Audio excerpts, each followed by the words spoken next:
Chapter 29 Kartik Krishna Chaturthi Vrata. Om Shri Ganeshaya Namaha.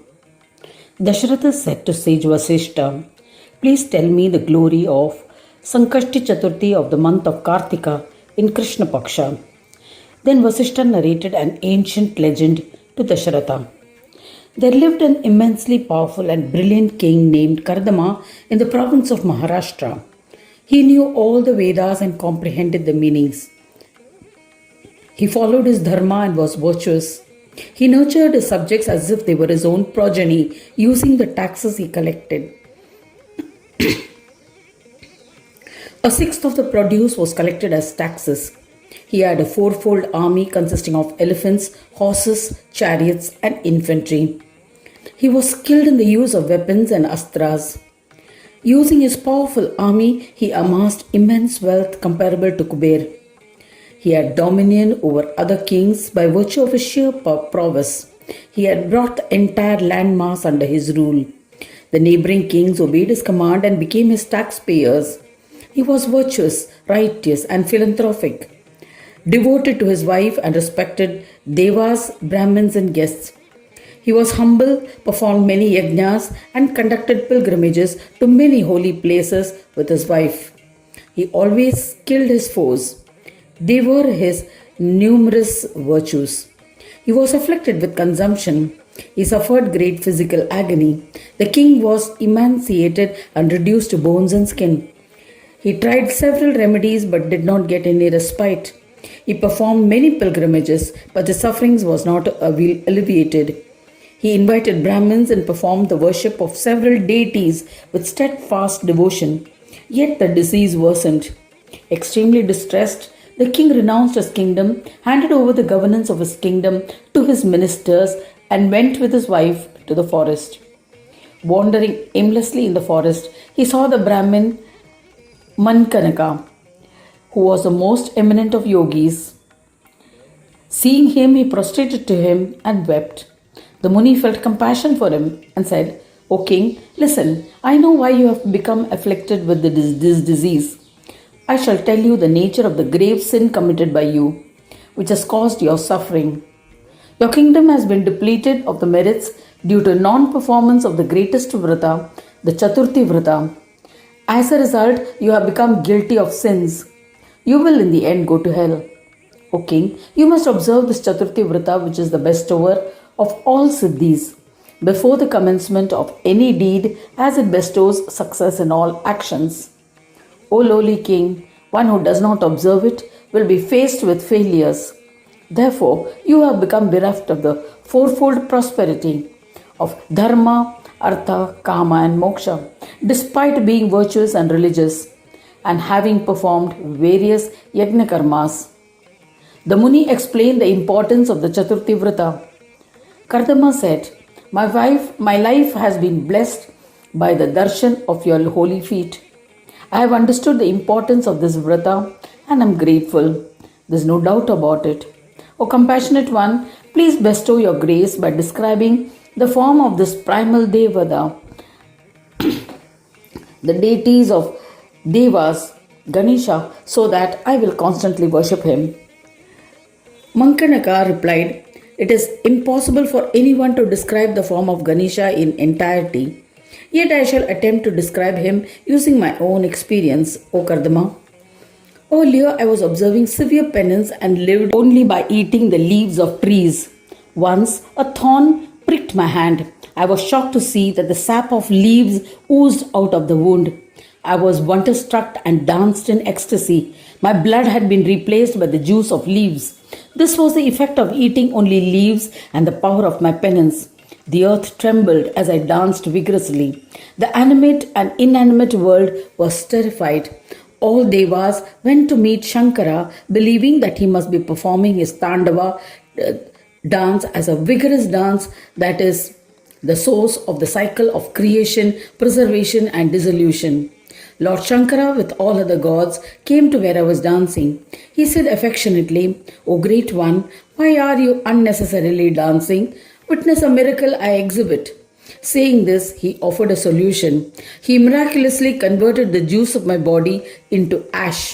In an instant, I was astounded. I stopped dancing and bowed to Shankara and with devotion sang stotras in his praise. Thereafter, Shankara disappeared. O king, I was extremely surprised. I firmly resolved that Shankara was the supreme one and there was no one comparable to him. That is the reason why he, the form of Supreme Brahma, had converted the sap attained as a result of my austere penance into ash. He must be the all-pervading Brahma. Contemplating thus, I stopped worshipping Vishnu and engrossed myself in singing bhajans of Shiva. Stopping my penance, I practiced yoga and progressed by attaining self-control and self-restraint. I then achieved the state of Jada Samadhi. I further progressed to be established in the Sahaja state, bereft of infatuations. Samadhi is of two kinds, Jada, inert, and Chaitanya, conscious. In the Sahaja state, I wandered on earth. I realized that Sahaja Brahma is an extraordinary state of being devoid of temptations. But I realized that in this Sahaja state, I was dependent and experienced the feeling of I-ness. Hence, this state did not have the capacity to grant ultimate peace. I became confused about the forms of Brahma and surrendered to Surya. I bowed to him and praised him by singing this Saura Sukta, a prayer to the sun god. He was pleased and said to me, "Ask for whatever boon you desire." So I said to Surya, "I have attained the unattached Sahaja state. Yet being dependent, it is unable to bestow peace. Please impart the best peace bestowing knowledge." Surya, who was pleased with my devotion, said to me, "Worship Ganesha with faith to attain peace." Asat Brahma means Shakti, Sat Brahma means Surya, Sama Brahma means Vishnu, Sahaja Brahma means Shankara. The union of all these Brahmas is known as Ganeshwara. From the union of these four, Swananda is created. Ayoga is the absence of the existence of all the five states. In that state, Ganesha is bereft of Maya. Asat, Sat, Sama, Sahaja and Swananda are the five Brahmas. Shakti and other Brahmas are created by Ganesha using Maya. In the absence of Maya, these Brahmas also do not exist. When Ganesha is endowed with Maya, there is Sanyoga and creation of the universe in the yoga state. He is devoid of Maya. When the union of all occurs and the universe is created, Chitta is bestowed with illusion. Under such circumstances, Brahmanayaka Ganesh becomes a bestower of peace. Mahabuddhi is a form of Chitta. Chitta is of five types. Siddhi infatuates the Chitta. Ganesha conducts divine plays using both. O Brahmin, you must sacrifice the Chitta vrittis or tendencies through the practice of yoga and worship the peace-bestowing Chintamani to become revered by yogis.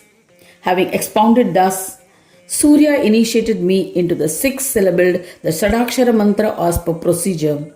I accepted it and after paying my humble respects, I returned to my ashram. I began worshipping Vigneshwara with respect and engaged in chanting mantras as ordained. Ganesha became pleased with my austerities and manifested in front of me. I performed his puja, extolled with various suktas. He granted me steadfast devotion and disappeared. Since then, I have become an ardent devotee and sang his bhajans happily. Having narrated his own story, he then initiated Kardama into the six-syllabled mantra of Ganesha. The eminent Mankanaka Muni disappeared. The king returned to his palace happily.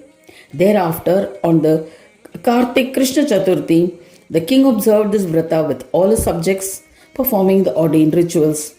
He popularized this noble and extraordinary Krishna and Shukla Chaturthi Vrata in his kingdom. The subjects also observed the vrata. The king was cured of his disease. His subjects too became free of diseases and they all worshipped Ganesha with devotion. With passage of time, he went into the forest with his wife and after handing over the reins of the kingdom to his son.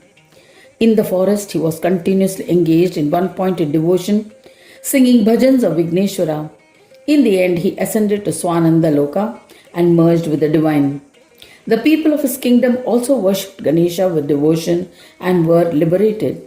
In the end, O best of kings, I have described the glory and magnificence of Chaturthi Vrata. Listen to one more legend. There was a wicked person of lowest caste, a Chandala, who would frequently resort to violence. He lived in the forest. He would kill Brahmins and other beings. He would molest lonely women and committed numerous sins. Once on Kartik Krishna Chaturthi, the sinner was bitten by a snake as he wandered the forest. He was terrified. People tried to rid him of his poison. The venom afflicted him. Sometimes later, he became unconscious. At moonrise, when he regained consciousness, he ate whatever food he managed to get. But the venom caused him to faint again. On the next day, the Panchami, he died. Since he had observed a fast on the Vrata day, even though in ignorance, a miracle occurred. As a result of the merits earned by observing the Vrata, he ascended to Swananda Loka after death. Many other people have attained the holy abode of Swananda and union with the divine. Describing all such legends is impossible. This is the glory of Kartik Shankashti Chaturthi Vrata. Anyone who reads or listens to this legend will be blessed with fulfillment of their desires. Thus ends the 29th chapter titled Kartik Krishna Chaturthi Vrata in the 4th Khanda of the Purana Upanishad, Srimad Mudgal Puran, describing the legends of Gajanana. Dedicated to Sri Gajanana. End of chapter 29.